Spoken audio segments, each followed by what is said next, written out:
નમસ્કાર, આપ જોઈ રહ્યા છો નેશન પ્લસ ન્યૂઝ. હું છું આપની સાથે હેતલ ભગત. વડોદરા નજીક હાલોલ ખાતે મોડી સાંજે લાકડાના ગોડાઉનમાં આગ લાગી હતી, જેને લઈને વડોદરા ફાયર બ્રિગેડની ટીમ ઘટનાસ્થળે પહોંચી હતી.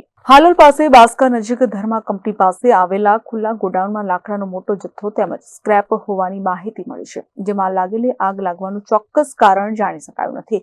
આગ એટલી ભીષણ હતી કે દૂર દૂર સુધી જોઈ શકાતી હતી. ગ્રામજનો પણ એકઠા થઈ ગયા હતા. સ્થાનિક ફાયર બ્રિગેડ દ્વારા આગ કાબૂમાં નહીં આવતા વડોદરા ફાયર બ્રિગેડની ટીમની મદદ લેવામાં આવી હતી. મોડી રાત સુધી આગને કાબૂમાં લેવા માટે 3 ફાયર ફાઈટરની ટીમ કામે લાગી હતી, જેમાં હાલોલ પોલીસ પણ દોડી આવી હતી અને ફાયર બ્રિગેડની કામગીરી આસાન બને તે માટે મદદરૂપ થઈ હતી.